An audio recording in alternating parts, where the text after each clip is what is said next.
Welcome to Lesson 15 in the FL Studio tutorial series. In this lesson, we're going to examine some basics of the mixer, focusing primarily on how to route channels to different mixer tracks, and then how to add preloaded or VST effects to those tracks. The mixer in FL Studio allows you to split your channel's audio to up to 64 different tracks. These tracks can then be altered so that their inputs sound a certain way and can help you achieve the right mix. To go to the mixer, first click the last button on this toolbar. You will see several tracks, including the individual tracks labeled Inserts, the Master track, 4 Send tracks, and a Selected track. You will also see a track Properties section that applies to each separate track. Playing the pattern here using the drum kit that is loaded with the basic template,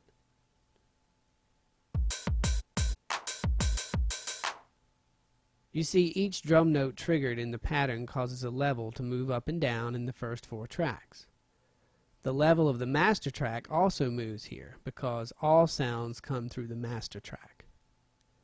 Tracks 1 through 4 include each drum in the step sequencer respectively, with the kick being on 1, the clap on 2, the hat on 3, and so on. You can see this indicated if, while displaying the mixer and step sequencer, you click on the channel names in the step sequencer. As you do, the tracks they're routed to will highlight. What if I wanted to route the drums all to the same track, maybe say track 1? I can do this using the channel settings menu for each channel. Bring up the channel settings menu for the clap. In the upper right hand corner is a box labeled FX. This allows us to assign a number which actually routes the channel to the track of the number we enter. You can see this move from track to track as we change the number. Another method is to select each channel and then go to a track, right-click on it, and choose Link Selected Channels, then to this track. Using either method, change all of the drums so that they route to track 1.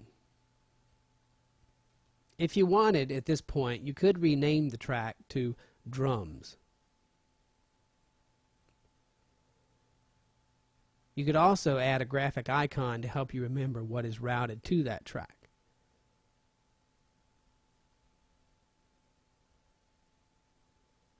Next, let's add a new instrument to our step sequencer.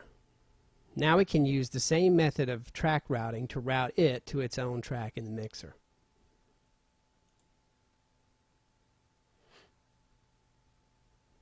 As an added note, from the right-click menu of any track, we could also solo or move tracks right or left. Let's try to add some effects to our tracks. Back in Lesson 11 on VSTs, we discussed that VST effects get added to tracks in the mixer. Some effects come preloaded with FL Studio. Many more are available for free or commercially online. To add a preloaded effect to a track, first select the track, here I'm using the drums, and then go to the slots labeled with numbers on the far right. These are your effect racks. To add an effect, use the drop-down menu and choose one from the list that appears.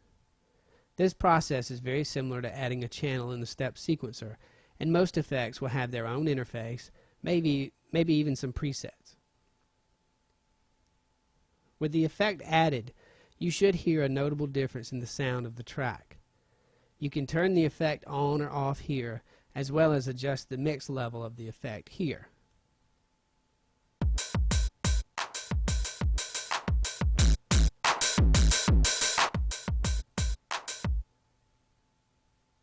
Feel free to add more effects using the other slots if you like. Let's try to add a VST effect to one of the other slots. This time, under the menu, choose More, and you'll see the same VST menu that appeared when loading a VST instrument. Again, there's no way to discern the difference between a VST effect and VST instrument in FL Studio, so you'll have to undergo some trial and error until you learn the names of all your effects and instruments. Most VST effects will have presets. but if not, you can always randomize the presets as you would with an instrument. Another option to consider that is more CPU friendly, especially if I've been loading instances of the same effect into multiple tracks, is to use the sends, and then route your tracks to the effects they contain. For example, I can add an effect to send 1. Then click the track whose audio I want the send to receive. In this case, track 1. Notice the sends now have a knob and some lit features. I'm not using send 2, 3, and 4, so I'll turn these off for this particular track by left-clicking this Enable Send button light. I can then adjust the control knob to add the desired effect.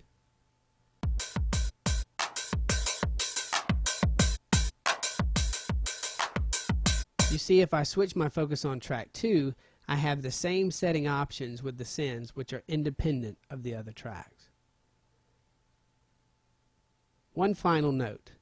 If you decide to add effects to the master track, realize it will affect all sounds coming through FL Studio, as all tracks are routed to the master track. Now you should have an understanding of some of the basic features and functions of the mixer. We will explore more advanced mixer functions in the later lessons. Thus ends our introduction to using the mixer.